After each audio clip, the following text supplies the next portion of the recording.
23 mars 2023, de nouvelles règles s'ajoutent à notre pratique. D'abord, la CANAF. Qu'est-ce que c'est la CANAF? C'est le Centre d'analyse des opérations et déclarations financières du Canada. En gros, c'est pour lutter contre le blanchiment d'argent et le financement des activités terroristes. En tant que courtier, j'ai l'obligation de vérifier l'identité du client. Donc, carte d'identité avec photo, adresse à jour, courriel, numéro de téléphone, la date de naissance, son emploi ainsi que son employeur. Ce qui a changé depuis le 23 mars 2023, c'est que j'ai l'obligation de vérifier l'identité de toutes les parties à la transaction. Par exemple, si un vendeur vend par lui-même, je dois valider son identité ainsi que l'acheteur qui est non représenté par un courtier. Si vous voulez avoir plus d'informations sur la CANAF, je vous invite à consulter le site Internet dont l'adresse apparaît ci-bas.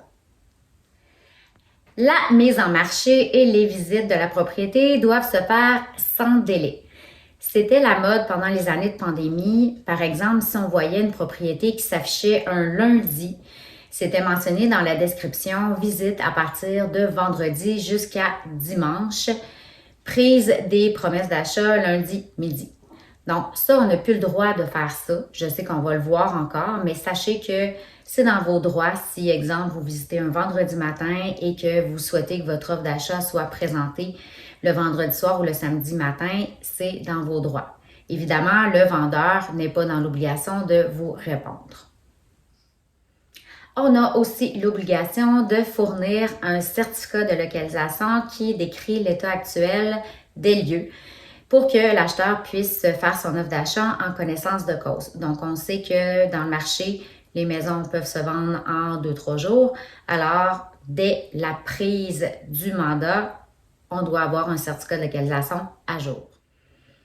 Il y a aussi une nouvelle clause qui a été rédigée par rapport à la vente sans garantie légale de qualité au risque et péril de l'acheteur parce que, on va se le dire, ça a été un vrai fléau pendant les années de pandémie, la vente sans garantie légale.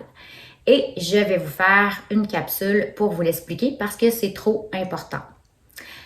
Également, on a à vous expliquer la mission de l'OACQ, qui est notre organisme d'autoréglementation des courtiers au Québec.